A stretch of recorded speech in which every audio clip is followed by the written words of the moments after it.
अस्सलाम वालेकुम। सेठी से सवाल के साथ मैं हूं सैयदा शनाज, मेरे साथ मौजूद हैं नजम सेठी साहब। अस्सलाम वालेकुम। पाकिस्तान में इस वक्त मैच एक बार फिर इंटरेस्टिंग मोड पर है और समझ इसलिए भी नहीं आ रही इस मामले की कि अगर इसमें कोई रेफरी होता तो वो बताता कि मैच किसके हक में जा रहा है, कोई रेड कार्ड कोई येलो कार्ड दिखाई देता, लेकिन ऐसा होता अभी तक दिखाई नहीं दे रहा। और सबसे ज़्यादा जो रेलेवेंट हो चुके हैं सारे मामले में आईनी तरमीम को लेकर, ये मामला शुरू हुआ था मोहसिन नकवी साहब के साथ होने वाली मुलाकातों से और उसके बाद बिलावल भुट्टो जरदारी साहब ने लगाम संभाली, लेकिन अब सेंटर स्टेज ले चुके हैं मौलाना फजलुर रहमान और इलेक्शन कमीशन ऑफ पाकिस्तान। मौलाना फजलुर रहमान इस तरह से रेलेवेंट हुए कि कहा तो ये जा रहा था, दावा किया जा रहा था कि वो आ जाएंगे और वो उससे पहले जो थोड़ी बहुत अड़ी दिखा रहे हैं वो मान जाएंगे, उनके कुछ टर्म्स हैं वो अगर मान ली गई तो वो ऑन बोर्ड ही होंगे। एक तरफ कल शाम तक ये आया कि वो आमादा हो चुके हैं और उन्होंने खुद भी कहा कि इत्तफाक राय किसी हद तक हो चुका है, जो कुछ मामला है उन पर भी इत्तफाक राय हो जाएगा। लेकिन उसके बाद वो जाके पाकिस्तान तहरीक इंसाफ के वफ्द से मुलाकात करते हैं और पांसा पलट जाता है। उसके बाद जब वो स्क्रीन पर आते हैं बैरिस्टर गौहर के साथ तो उनकी बॉडी लैंग्वेज मुकम्मल तब्दील है और वो तकरीबन गुस्से में भी दिखाई देते हैं। आपको दिखाएंगे कि उन्होंने क्या कहा। ऐसी रिपोर्ट्स मिल रही हैं, हमारी मुफाहमत के रवैये को हुकूमत जो है वो उसको आसान नहीं ले रही। हमारे साथ एक तरफ मुज़ाकरात चल रहे हैं, दूसरी तरफ हमारे पार्लियामेंट के अराकीन को हरासा किया जा रहा है, अगवा किया जा रहा है, धमकियां दी गई, रिश्वतें पेश की गई। हुकूमत ये ओछे हथकंडे इस्तेमाल करना चाहती है तो फिर हम उनके साथ मजबूर होंगे कि मुज़ाकरात के प्रोसेस रोक दें और कोई रास्ता हमारे पास नहीं होगा। हम ये बदमाशी मानने को तैयार नहीं हैं। अगर आपका रवैया बदमाशी का होगा तो फिर हम भी अपना रवैया बदमाशी का जानते हैं। इसमें इरफान सिद्दीकी साहब ने कहा था कि एक दम होगा, कोई दम करेगा और ये आईनी तरमीम जो हैं वो फाइनल हो जाएंगी, लेकिन यहाँ पर तो लगता है कि किसी और का ही दम निकल रहा है। बैरिस्टर गौहर भी साथ मौजूद है। बैरिस्टर गौहर ने भी जो मीडिया से गुफ्तगू की आपको वो भी सुनवाएंगे। एक तरफ हम मुज़ाकरात कर रहे हैं, कमेटी में बैठे हैं, आगे बढ़ने की कोशिश कर रहे हैं, लेकिन उसी के साथ साथ हमारे जो MNAs है और हमारे सेनेटर्स है उनको अगर आप हरास कर रहे हैं तो ऐसे कानून साजी का और आईनी तरामीम का फ़ायदा क्या है। फिर ईवान भी आपका है, ज़ोर ज़बरदस्ती भी आपका है, ये लोग भी सारे आप हैं। जैसे कानून चाहते हैं आप बना लें, फिर जैसे अगर आप कहते हैं कि यही तरीका है फिर हम उस प्रोसेस में शरीक नहीं होंगे। मुझे ये बताएं कि आज होने वाला है सेनेट का इजलास, वो भी कल के लिए मुलतवी हो गया। कैबिनेट में कहा जा रहा था कि मुसवदा मंजूर कर लिया जाएगा, जो 26 निकाती है सामने आया। अब 26वीं तरमीम के लिए 26 निकाती जो मुसवदा सामने आया है उसकी मंजूरी को कितने दिन लगेंगे मजीद? आयशा, आपको याद होगा कि मैं हमेशा ये कहता आया कि ये मामला तय नहीं होगा जब तक तय नहीं होगा। मतलब ये कि आखिरी दम तक ये लड़ाई झगड़े चलेंगे, मज़ाकरात चलेंगे, खाएंगे जाएंगे, और बिल्कुल वही हो रहा है। उसकी वजह बड़ी क्लियर है और मैं आपको बता दूं ताकि हम सिंपल टर्म्स में इसको देखना चाहिए। ओब्लिक गवर्नमेंट वो चाहती है कि इस वक्त जो अरेंजमेंट है ये कंटिन्यू किया जाए। अच्छा। PTI चाहती है कि इसको ओवरथ्रो किया जाए। अच्छा। मेजॉरिटी जजेस PTI के साथ हैं। PTI जुडिशरी को इस्तेमाल करके पार्लियामेंट को और गवर्नमेंट को और को नेगेटिव करना चाहती है। ठीक, तो ये तो दो बड़ी फोर्सेस कशमकश चल रही है। मौलाना के पास नंबर्स आ गए। मौलाना अगर चाहें तो PTI की मदद कर सकते हैं और जुडिशरी की, और ये सारा इंतजामिया जो है इसको नॉकआउट कर दें, और या एस्टेब्लिशमेंट और गवर्नमेंट की साइड लें और ये निज़ाम जो है ये अगले 3-4 साल के लिए चलने दें। अच्छा। तो ऐसे हुआ है कि मौलाना के हाथ में गेम आ गई है। अब मौलाना ने तो जाहिर है पूरा उसमें से जूस निकालना है। मौलाना का क्या प्रॉब्लम है? क्यों इतना मुश्किल है उनके लिए कोई अच्छा फैसला करना? ये इधर का ये उधर का जी। वो PTI के साथ इसलिए नहीं बैठ सकते परमानेंटली क्योंकि KP के अंदर तो लड़ाई झगड़ा ही उन दोनों का आपस में। तो इकट्ठे तो हो नहीं सकते, एक गवर्नमेंट में होगा एक ऑपोजिशन में होगा जी। तो किसी सूरत में मौलाना ऐसा कोई काम नहीं करेंगे जिसके साथ PTI मजबूत हो जाए। मगर साथ साथ मौलाना ये भी नहीं चाहते कि स्टेट और मजबूत हो जाए। क्यों? क्योंकि मौलाना ने एक दफा नहीं 2 दफा इसके ऊपर भरोसा किया और लेट डाउन हो गए। और इस वक्त जो केपी के अंदर जो मूड है, जो एनवायरनमेंट है पॉलिटिकल, वो एंटी है जी।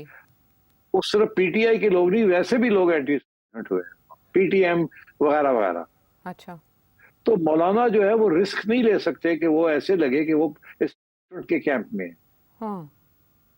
ना वो पीटीआई के कैंप में जा सकते हैं। तो इसलिए उनके लिए प्रॉब्लम बनी हुई है कि वो चाहते हैं कि कोई ऐसा मसवदा बने जिसके साथ वो अपने सपोर्टर्स को ये कह सके हमने तो का साथ नहीं दिया, हमने जमहूरियत का साथ दिया है।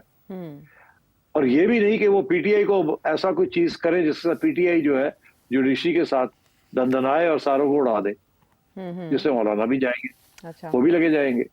तो ये प्रॉब्लम है मौलाना का। इसलिए मौलाना जो है हर स्टेज पे मैक्सिमम कंसेशन एक्सट्रैक्ट करना चाह रहे हैं। तो अपने लिए तो अलग बात है, मगर ये ना हो कि वो जरा चली जाए या पीटीआई की तरफ चली, बैलेंस रखना चाह रहे हैं ताकि वो कह सके कि हमने पाकिस्तान की बेहतरी के लिए ये अमेंडमेंट का साथ दिया है।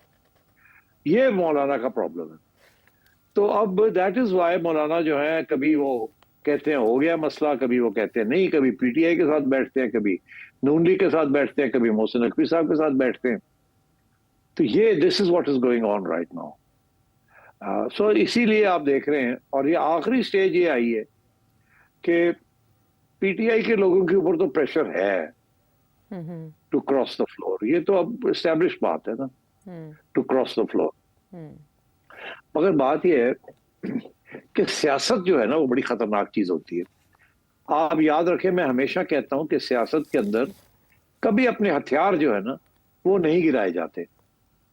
किसी स्टेज पे भी एतमाद नहीं किया जाता दूसरी पार्टी के ऊपर जिसके साथ आप डील करने जा रहे हो, या जिसके साथ आप कोई एमओयू करने जा रहे हो, या कोई अंडरस्टैंडिंग करने जा रहे हो। आखिरी वक्त तक आप हथियार नहीं गिराते। हथियार दोनों पार्टीज अपने पास रखती हैं जैसे वो बात भी कर रही होती हैं। इसको मैं कहता हूं टॉक टॉक फाइट फाइट। अब सूरत हाल ये है कि गवर्नमेंट जो है और जो है उनका मसला ये बना हुआ है कि नंबर्स नहीं है उनके पास।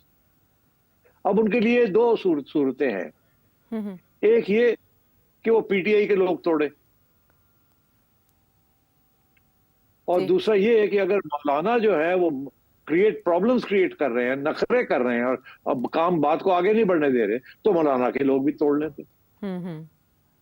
इसे कहते हैं अपने हथियार अपने उन्होंने गिराए नहीं है। अच्छा। तो आज जो मौलाना जो कल रात को गरजे हैं, उनको तकलीफ इस बात की है कि उनको पता चल गया कि उनके लोगों को भी कांटेक्ट किया जा रहा है, जैसे कि पीटीआई के लोगों को कांटेक्ट किया जा रहा है। और वो मौलाना के लिए पैगाम है कि भाजी आ जाओ साढ़े नाल, मुकमुका कर लो, नहीं तो असं थोड़े बंदे भी तोड़ लवांगे। अच्छा, लेकिन मौलाना कह रहे हैं मुज़ाकरात हम खत्म कर देंगे। तो अगर इन्होंने उनके बंदे तोड़ लिए तो फिर मुज़ाकरात तो नाइदर है नो देयर ना। ये तो देखे ना, मौलाना ने जो धमकी दी है is in return for the धमकी जो उधर से आई कि हम आपके बंदे तोड़ रहे हो। कहते अगर बंदे तोड़ोगे तो असं दौड़ जाएंगे। तो ये दोनों अपने हथियार लेके बैठे हुए हैं। आप समझ रहे हैं? एक ही हथियार ये है कि बंदे तोड़ लवांगे तोड़े, जप्पी जप्पी जप्पी, पीछे चाकू चाकू चाकू। तो दूसरा कहता है चाकू उठाओ नहीं तो ऐसे दौड़ जाएंगे। तो ये this is part of politics. कभी भी पॉलिटिक्स के अंदर जो लोग डिस्कस कर रहे हों, वो अपने हथियार जो होते हैं ना वो कभी नहीं छोड़ते। ये नहीं हो सकता कि वो मौलाना के पांव पड़ जाए और कहे मौलाना यार अब आ जाओ आ जाओ। ऐसे नहीं होता, फिर तो मौलाना चढ़ जाएंगे ऊपर। तो मौलाना को भी एक धमकी देनी है ना कि अगर ऐसी बात है तो फिर आपके बंदे भी तोड़ देंगे, फॉरवर्ड ब्लॉक बना लेंगे। और उसके लिए ये नहीं होता कि वो कामयाब हो जाएंगे, मगर धमकी तो चलती है ना, लोग तो फिसलते हैं ना, पैसा तो चलता है ना। Nothing to be afraid of over it. ये ऐसे ही सिलसिला चलेगा। मौलाना आएंगे, बिल्कुल साथ आएंगे, कोई फॉरवर्ड ब्लॉक नहीं बनेगा। पीटीआई कभी भी एक्सेप्ट नहीं करेगी, जो भी तय होता है पीटीआई कभी नहीं एक्सेप्ट करेगी।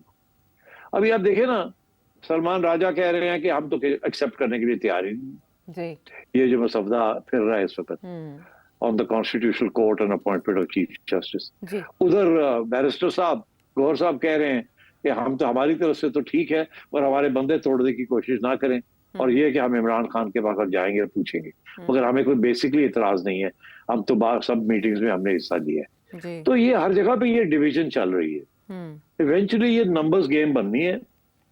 अगर गवर्नमेंट तोड़ लेती है लोगों को, तो वो सबको कहेगी जाओ हमने तोड़ लिए बंदे, हम आपकी बात नहीं मानते, और दिल ड्रम डा करके इसको पास कर देंगे।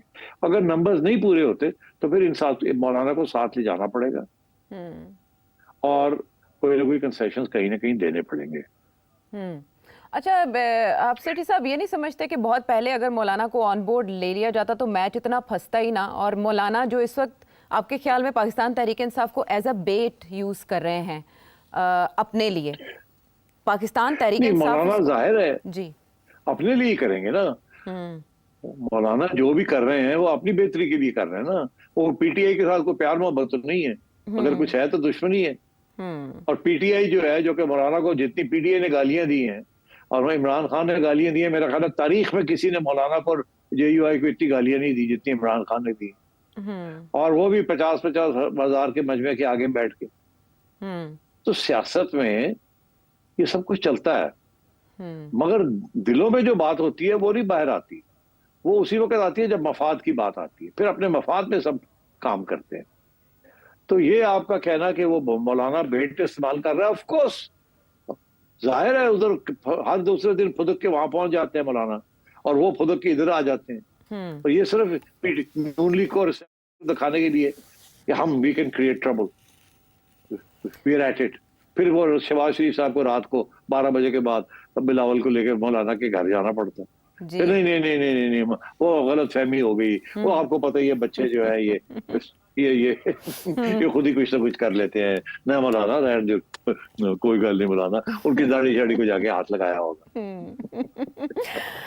मगर मौलाना भी तो खेलेंगे ना, पूरी गेम खेलेंगे, वो आखिरी वक्त तक खेलेंगे। मगर मैं ये कह रहा हूँ कि आखिरी वक्त पे वो he will go with the government, but वो इस तरीके से ताकि ये लगे ना कि वो गवर्नमेंट के साथ गए हैं, ताकि ऐसे लगे कि उन्होंने जमहूरियत के लिए, आइन के लिए ये सब कुछ किया।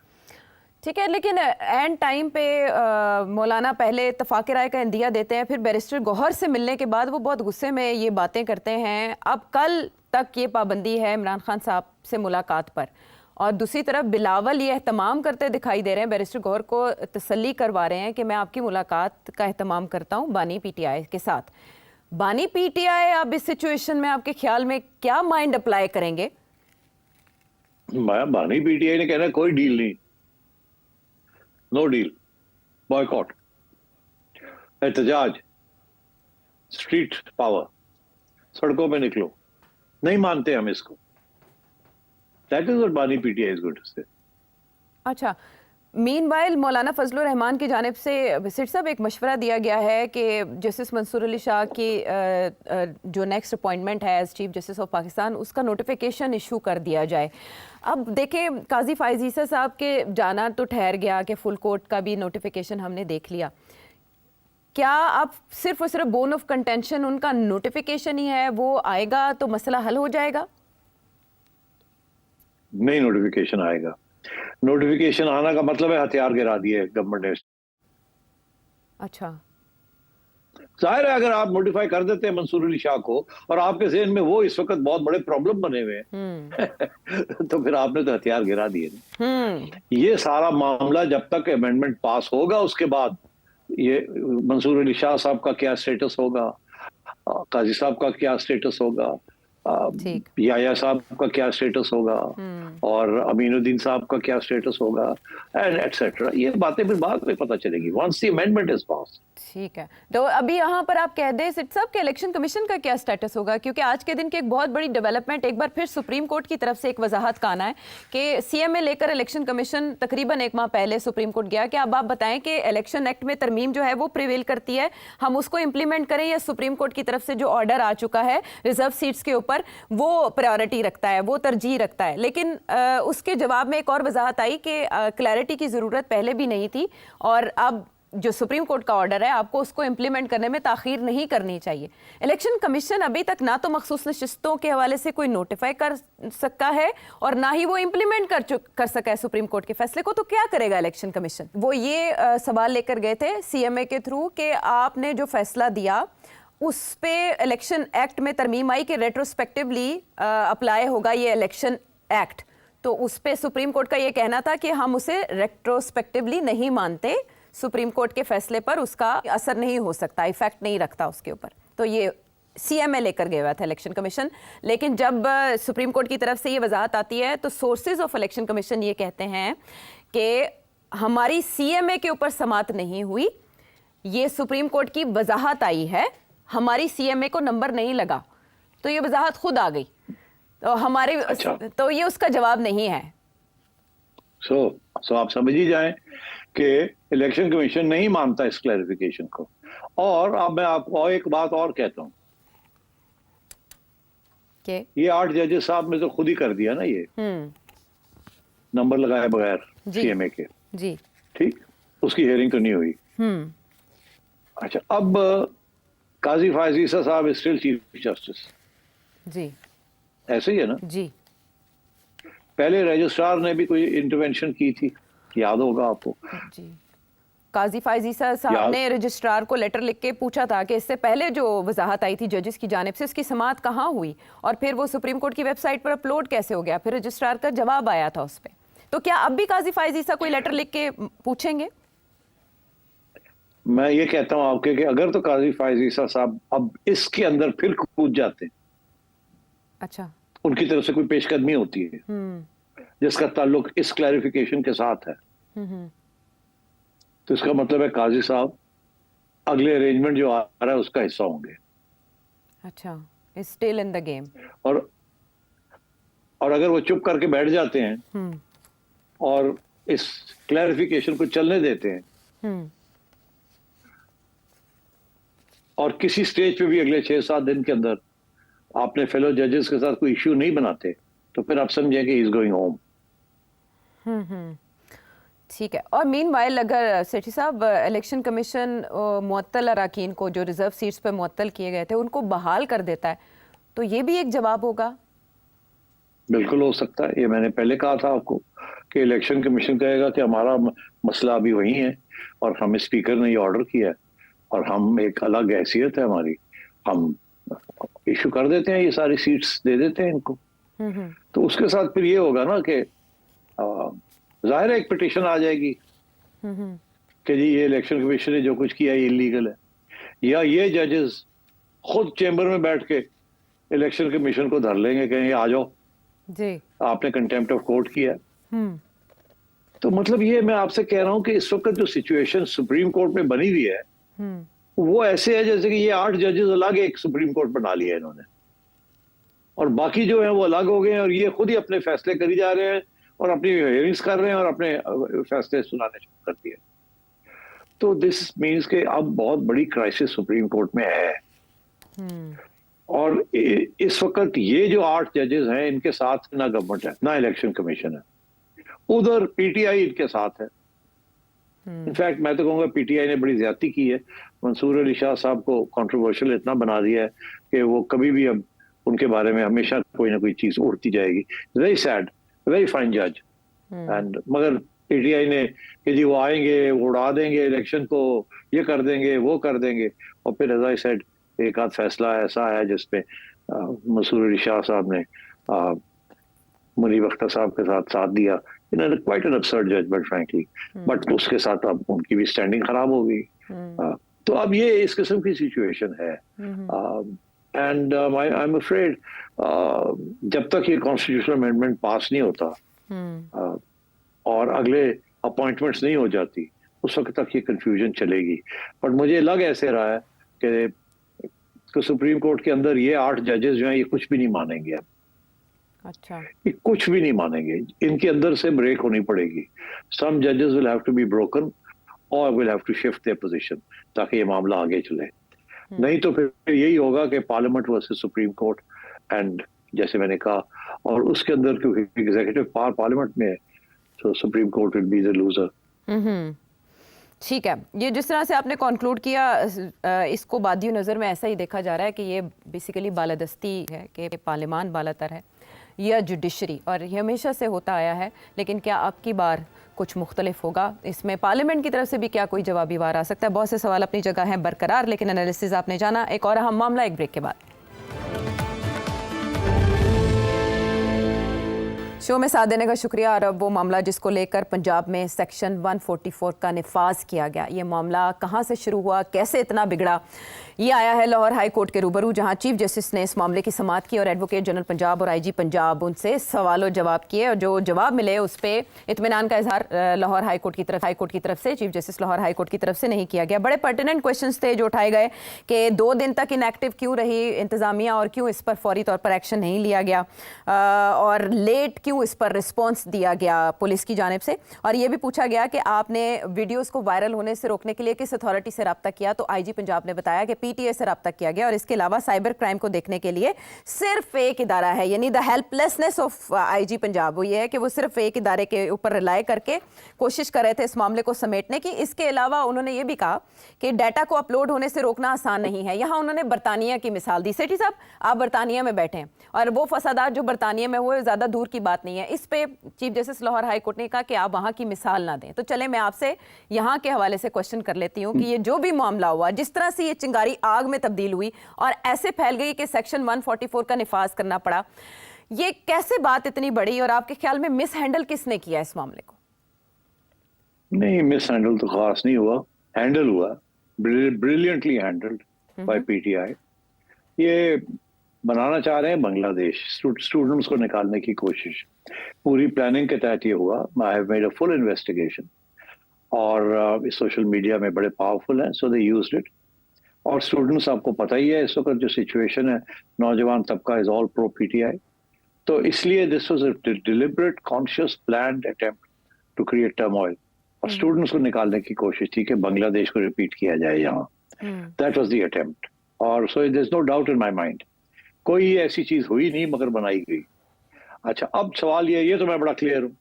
तो अब ये है कि गवर्नमेंट को इस बात का एहसास नहीं हुआ, उन्होंने सोचा कि पता नहीं इतना बड़ा प्रोटेस्ट हो रहा है, शायद कुछ हो ही गया, let's get to the bottom of it. तो गवर्नमेंट इस किस्म के केस में स्लो मूव करती है, तो इदारे अपने आ जाते हैं, इन्वेस्टिगेशन शुरू हो जाती हैं, काउंटर इन्वेस्टिगेशन शुरू हो जाती है, तो उसमें वक्त लगता है कि यार ये क्या शोर पड़ गया, किधर है, पता करो कौन था कौन नहीं था, ये देखें वो देखें।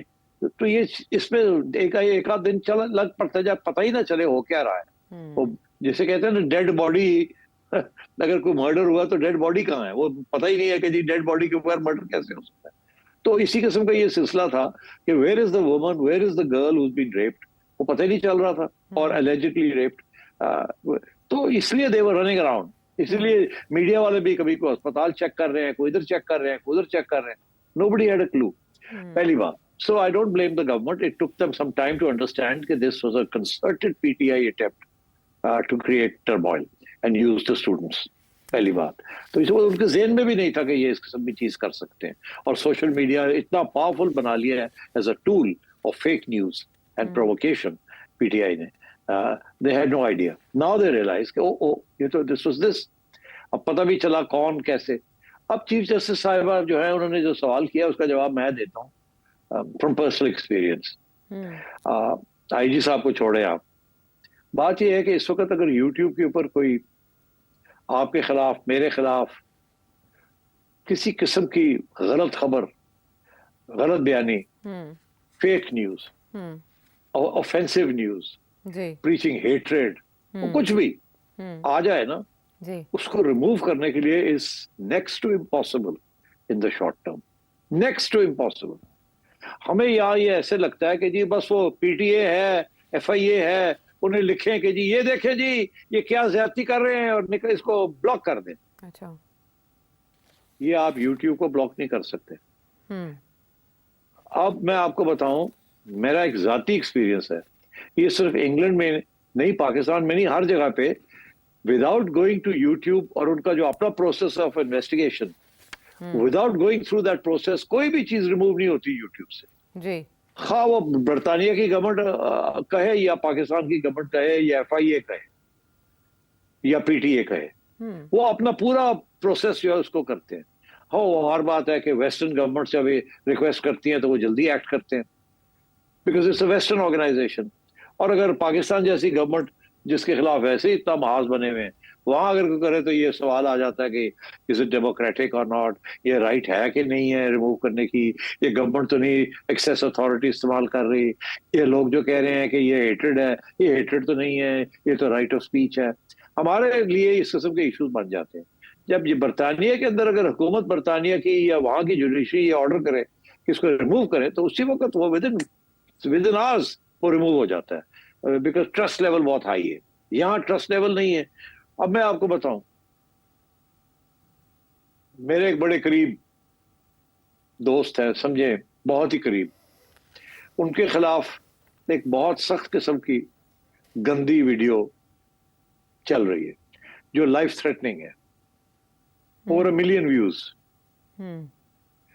वो बड़े परेशान थे, उन्होंने FIA को अप्रोच किया कि यार ये इसको उतारें प्लीज, इट्स लाइफ थ्रेटनिंग। अच्छा। FIA ने कहा हाँ आप तो सही कह रहे हैं, अच्छा हमें थोड़ा टाइम दे। उन्होंने PTA को कहा, PTA ने आगे से कहा हाँ हम करते हैं। पता लगा 7 दिन हो गए, कुछ नहीं हुआ। फिर प्रेशर डाला FIA के ऊपर कि भाई ये कुछ करे, और by the way pressure at the highest level, इससे ज्यादा मैं नहीं कहूंगा, हाईएस्ट लेवल से प्रेशर। ओके। इसको खत्म करे, निकाले, ब्लॉक करे इसको, कल को खुदा ना खास्ता कोई हादसा ना हो जाए। तो FIA अभी तक नहीं उसको खत्म कर सकी। इवेंचुअली क्या किया कि जब PTA ने भी हैंड्स अप हो गई और FIA ने भी कहा यूट्यूब जो हमारे घास नहीं डाल रही, हमने बड़ा कुछ लिखा है, उनको आगे से जवाब ही नहीं देते हो, तो फिर इन्होंने, मैं आपको बता रहा हूँ अब बड़ी इंपॉर्टेंट चीज, कि इन्होंने अमेरिकन एम्बेसी को लिखा। अच्छा।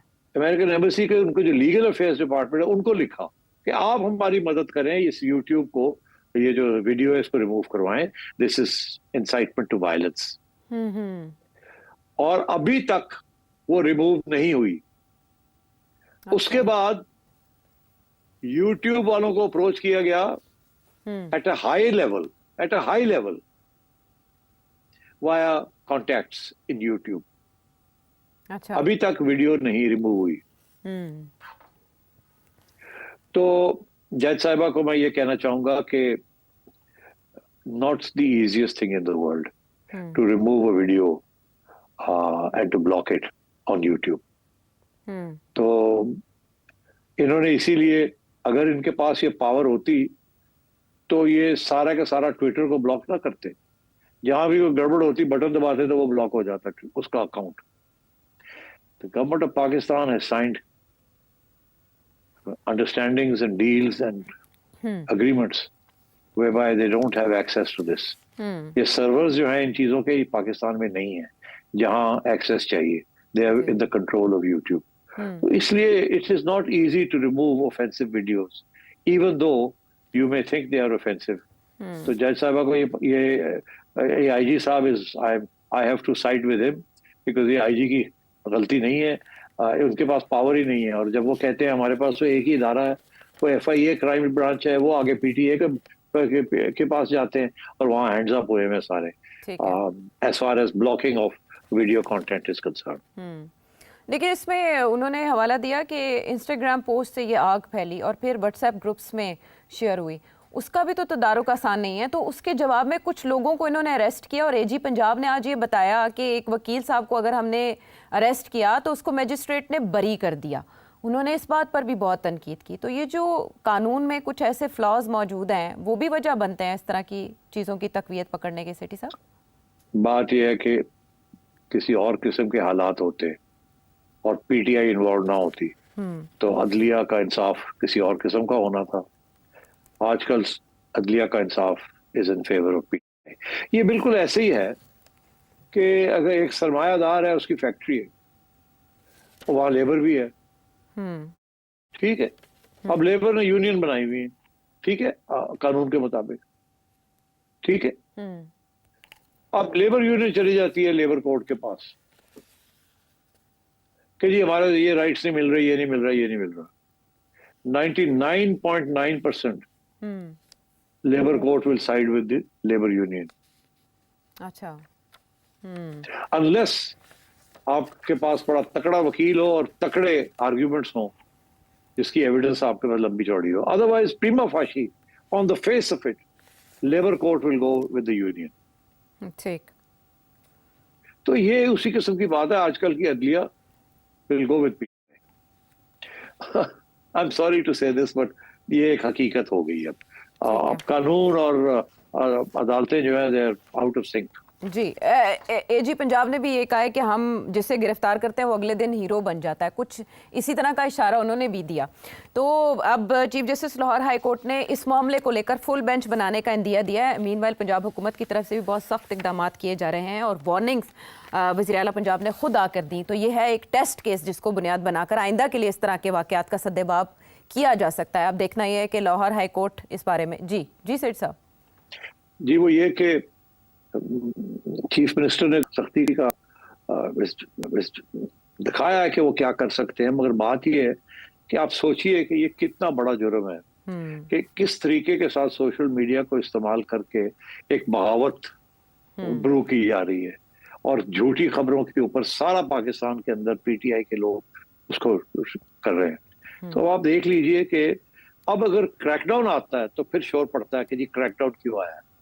क्रैकडाउन आएगा अगर आप इस किस्म के काम करेंगे, मगर फिर क्रैकडाउन का फायदा क्या कि अगले दिन जुडिशरी फिर इनको बाहर छोड़ देती है। So you know we have a serious problem right now and that problem has to do with two things. एक ये कि एक popular perception of who won the election and who lost the election, और दूसरा ये कि the anti sentiment. ठीक है, पोलराइजेशन है एक्सट्रीम लेवल की, फिर इस तरह के मामला का शिकार हो जाते हैं बजाय ये कि वो हल की तरफ जाएं, उसमें कन्फ्यूजन ज़्यादा हमें दिखाई देती है। वापस आते हैं हम एक ब्रेक के बाद।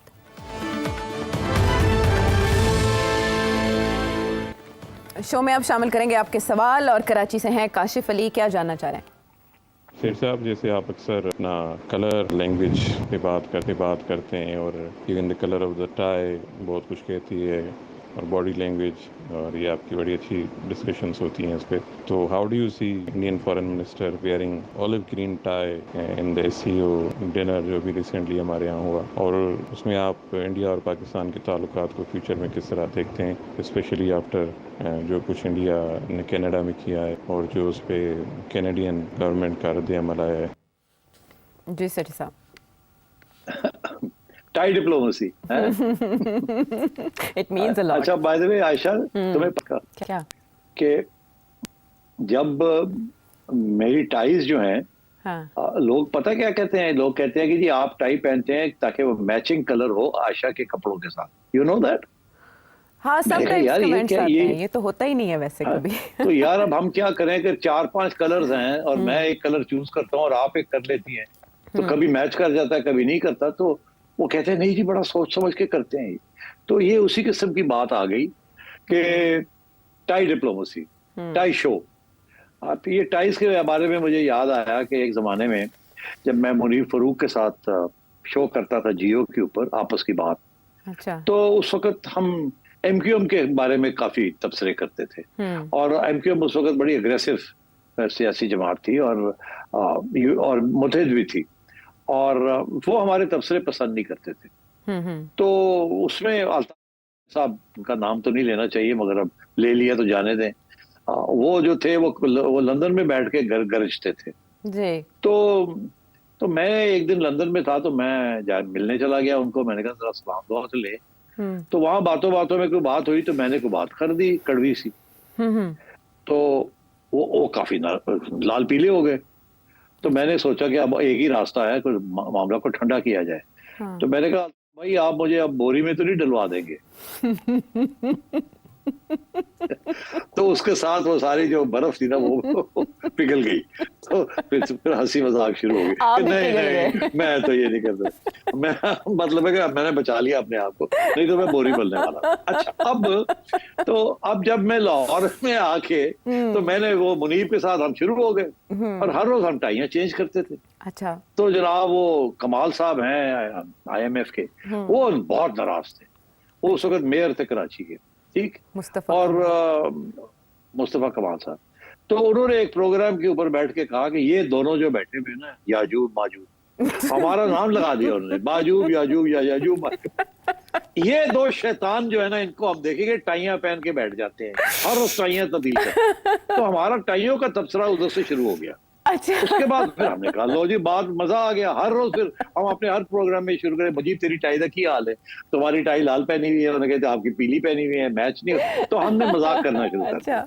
अच्छा, जब मजाक करना शुरू कर दिया टाइयों का, तो फिर वहीं से हमें एक पैगाम आया, एक बंदा आ गया। अच्छा। वो 4 टाइयां लेके आया हमारे लिए कि भाई नहीं, ये आपके लिए 4 टाइयां भेजी है और आप अब टाइयों का मामला खत्म करें।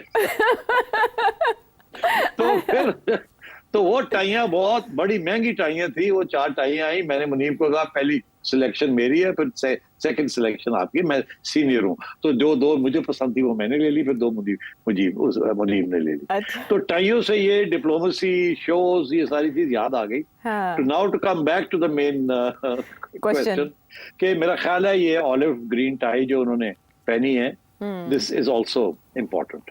ये आपकी बात सही है, बिकॉज जब ये आए थे तो बड़े फ्राउन कर रहे थे और ऐसे लगता था कि स्टिफ अपर लिप और कोई बात नहीं होगी, ये होगा। और जब गए यहाँ से तो उनको जो जो जो जो बर्फ मेल्ट हो चुकी थी मियां नवाज शरीफ साहब की वजह से, और तो उसकी वजह से फिर ये, और जब उनको हॉस्पिटैलिटी यहाँ मिली है जिस तरीके के साथ, तो मेरा ख्याल है बहुत अच्छा इंप्रेशन लेके गए हैं यहाँ से और सॉफ्ट होके गए हैं यहाँ से। बिकॉज बेसिकली तो उनको मालूम है ना कि शरीफ ब्रदर्स जो हैं, ये जो नून लीग है, that is for peace with India, for normalization. और इन्होंने पहले भी कोशिश की और इनकी अब भी कोशिश है। तो they give benefit of the doubt to Mian Nawaz Sharif. तो इसलिए मैं समझता हूँ कि the olive green tie could have been a small gesture of not conciliation but of softening. Okay, olive branch कह सकते हैं। I think you are right. बाकी आई अब ऑलिव ब्रांच, जब अब आप समझते हैं कि कनाडा वाली बात जो है, वहां कोई टाइयां वाइयां नहीं मिल रही। मैं आपको बता दूं, the Canadians are very angry, very very angry, and Indians के साथ इंडियंस ने बड़ी ज्यादती की है वहाँ यूजिंग कैनेडियन सॉइल। मगर you see they were doing it in Canada, they were doing it in America, they were doing it in the UK. और ये अजीत दोवल साहब की ये पॉलिसी रही है, उन्होंने पाकिस्तान में भी ये किया। और अब मेरा ख्याल है उन्होंने, there is protest from the advanced countries कि you can't do this sort of thing in our countries. So I think India is on the back foot. मगर वो जाहिर है वो अब अपने तरीके के साथ ही इसको हैंडल करेंगे। अब तो अभी तो Canadians are taking a very hard line and rightly so. ठीक है, लेकिन इसमें जस्टिन ट्रूडो का बहुत बोल्ड स्टांस समझा जा रहा है कि इंडियन डायस्पोरा और जो अक्सरियत में आबाद है इंडियंस की कनाडा में, उसके बावजूद उन्होंने जो हकीकत है वो सामने रखी और उसके बाद भारत को पसपाई पर, आर्जी तौर पर ही सही लेकिन पसपाई पर मजबूर तो किया है। इस तरह के और भी मज़ीद सवाल आपके हमारे पास मौजूद है। मोहम्मद इरफान खारी, कासिम लाखू, सईद अहमद, आप सब ने मुख्तलिफ मकामात से जो सवाल भेजे हैं, हम कोशिश करेंगे आने वाले प्रोग्राम्स में उन्हें हिस्सा ज़रूर बनाएं। अगले प्रोग्राम तक के लिए इजाज़त दें।